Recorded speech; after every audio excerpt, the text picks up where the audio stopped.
there, and I was thinking of something in regards to what you said earlier, which was I was talking to my singing teacher, and he was saying that he wrote in an email, with a lot of awareness, even a stuffy nose can improve or can change or whatever. And I felt like I understood what he was saying because of my experiences with Vipassana meditation and how I was describing it to someone else. How it's not like the things, when you meditate a lot, it's not like the things that you were holding on to, or like you had an experience of something that seemed very concrete, permanent, and like it was real. It's not that it's gone completely, or that it's like if you have a stuffy nose, it's not that your stuffy nose disappeared completely, or that it disappeared for a short time and then came back or whatever. But it's that the whole experience of how you relate to what you called stuffy nose is different. And so you can't really even speak about it in those terms of like, oh, if someone asks, oh, did it make your stuffy nose, did it make this symptom go away, this problem go away, or did it come back, or whatever? It's like the problem was not the same problem anymore as it was before you meditated.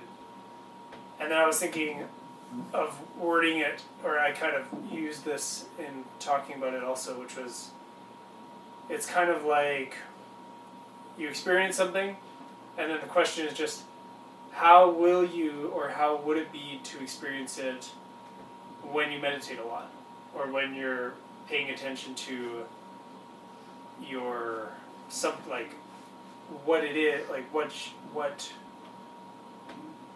your experience is at a more tangible level, so that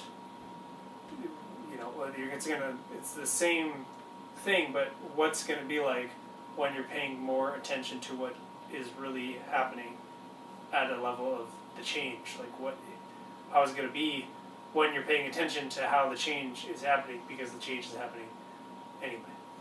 So that was kind of a lot of stuff, but yeah. So somewhat related to that is, an example of it is when I was laying on the grass today, after like picking a bunch of weeds, I had like a screwdriver in my hand or whatever, and I kind of like tossed the screwdriver behind me and I laid down, and my hand landed on the screwdriver. But then I was thinking, like, if I like my head or back or something landed on the screwdriver, it probably would have hurt. But then I was like, but why? Because it wouldn't actually hurt. And then I just kind of felt through my body or whatever, and my lower back was kind of like in an awkward spot or whatever. And it was like the fact that my lower back was hurting, or like there was strong sensation there, and I was not paying attention to it. Attachment was there. It directly needs a target. The target is, oh, this thing that didn't happen at all, and I made there was no chance of it happening because I threw the screwdriver sideways. The thought came to mind, good thing I didn't land on the screwdriver or something on my back. But it's because just the way that the mind works and reacts to things is like there's sensation there, not aware of the sensation, something happens. The mind is built to find like links between things, so it automatically like makes these links. And when there's some kind of sensation that you're not aware of, you don't have a lot of awareness, then it has to go to something to make sense of its dis-ease, its uneasiness of whatever is going on in the moment. Even if it's something that completely does not make any sense, it will do it, and then agitation will be there unless you have the skill of the mind to be like, what's actually going on, and immediately feel what's actually going on. Yeah. Then it's just going to trail off into like more agitations and all this other stuff. It's going to associate it, what it doesn't have awareness of, with imaginary things that aren't actually there. Yeah. Unless it's actually paying attention to what's really there, which should be not being aware of it and like a sensation, and not identifying it with anything other than it's a sensation and it's changing. And which obviously doesn't help its own, like, that's the whole purpose of it, of like having the ability to think and like thoughts and knowledge and all this stuff, is to figure that stuff out.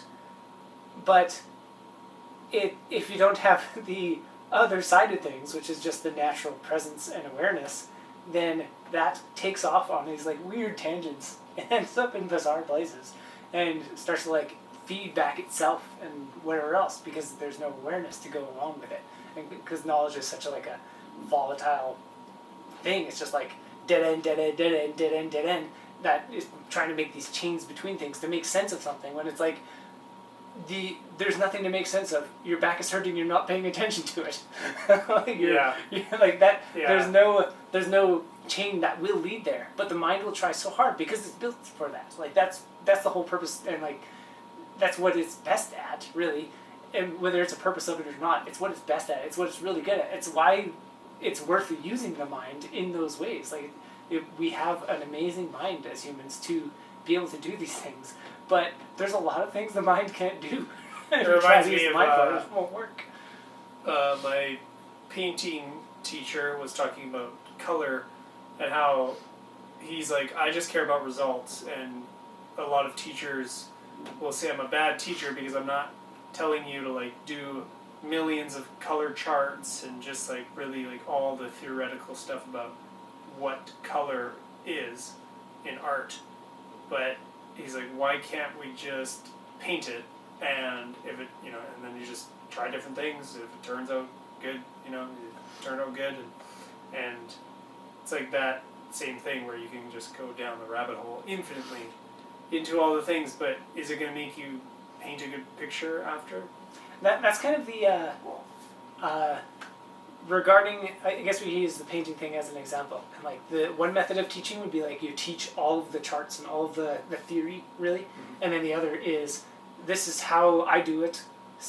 These are like roughly the things that are going on in my head as I do it. You try yours. And see, well, I was just saying like you're paying attention to what's really happening. Like stop all the charts. Just like stop thinking about all the things. It's like you just need to pay attention to what you're doing. Yeah.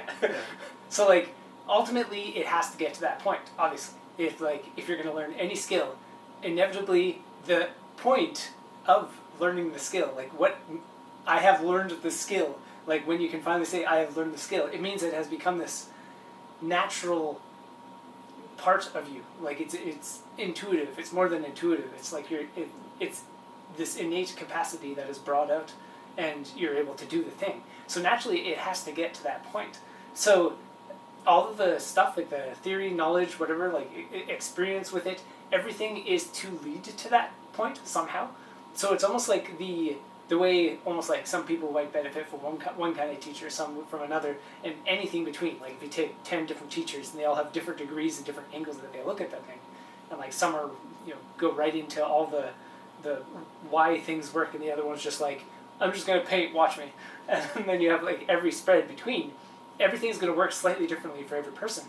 And the whole point of every single one of them is like to find your degree of how much knowledge and pointers and stuff do you need, mixed with how quickly are you willing and able to just jump right in and try the thing. Yeah. And what is the perfect blend for you, for each individual, of that mix of stuff that will get them to the point where they are intuitive with it and just naturally doing it. So like you have this that spread of jumping in and experience it, mixed with how much knowledge do you want to accumulate, and without going too far into accumulating knowledge, and without going too far into just trying things without thinking about it and not having the mind in play. It's almost like everybody's job is the number one priority is to figure out what works for oneself, and then to find that blend. But yeah, you can't go to either extreme really, but it does have to lead to just what's going on right now, and you're able to move from there. Yeah, like a quote of I have a quote in my room of Goenka quoting the Buddha saying, whatever he taught, he practiced, and he taught only practice. But then we're saying, it's like, well, not actually just teaching only practice, but I guess practice in that word would have to, in that phrase would have to be defined, could be defined as practicing, like, being a little bit of theory and a little bit of, like, to understand what you're doing. But have to the be whole the whole active thing. Yeah. Really, the practice would probably be the original version of like act, as W. Anderson says, Yeah. which means the act is the intuitive part. So it's like teach only practice and practice only teaching means do whatever is bringing you to that intuitive, natural nature where you're able to do this as efficiently as possible and effectively as possible. Like, if that is the objective of somebody, which chances are when somebody is going into learning a skill, like I want to learn how to play an instrument or play a sport or anything, learn how to code anything, the point is, for that person, I want to learn this thing, then obviously doing it efficiently would be kind of like, it's kind of the point of trying to do it. You're trying to find the efficient way of getting there because you are looking at learning it. Yeah. That almost translates directly to worldly things too. Of like we've talked about how somebody getting to a point where it's like, this is where we are. Where do we go from here? That's the worldly implication of being aware of what is going on right now, like the sensations on the body and that thing, and then going from there. So like the internal and the external are very much the same in that regard too. Like you want to get to a point where you can just feel what's taking place, and then you move from there. And then if you were to express that outward, if there's a collective of people, then that collective of people is aware enough to feel, see, experience what's going on with themselves, and go from there. Then that collective, as a whole, like unit of individuals, would be like, this is where we are, and we go from here. And it's just like the natural state. Yeah. And like, you could just, it's pretty much impossible to imagine the kind of efficiency I know, that would it's be so there. functional. Yeah. It's just so functional. Like, if there's a group like that in the world, that would change the world. Yeah. Instantly. And not like, from then on, it would just be like, and it very rarely happens, even with people who are well developed on spiritual practices. For one, you got to get enough of them that are in that state, because life is this flux and flow, ebb and flow of being really aware and like focusing and trying to deliberately and with determination get to that intuitive work. It's like bouncing from pure intuition to pure determination to get there. And everyone is constantly in that, even when you are very well practiced. And like that's the point of life. Like we're on this human experience to jump into catalysts and contents and like the outside into the world, and then come back into ourselves and be like, this is how I become out of these things and how I reflect upon them. So it's like everyone's like that. So you've got to get people who are all in that state of ebb and flow, on the same page where they're all jumping into intuition, and deliberately so, like tuned well enough that they understand how to mediate themselves and be like, all right, now is the time to jump into intuition. Now is the time to jump into the content and to, like, move that way, and then all to do it at once, and all somehow be in the same spot at once about something that is also worthwhile enough that they can move with that into new places. And then it's like, bam, instant world change on a global level.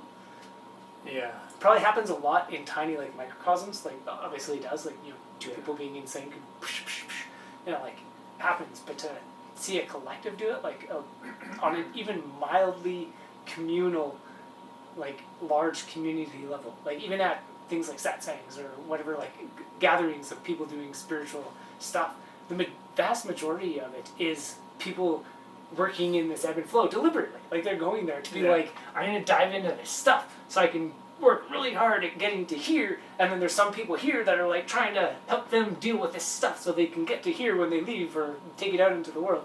So it's like, even when you get a place that is, say, high up there on the consciousness level scale, it is not. It's not like that type of interaction. It's the another kind of interaction regarding consciousness. So.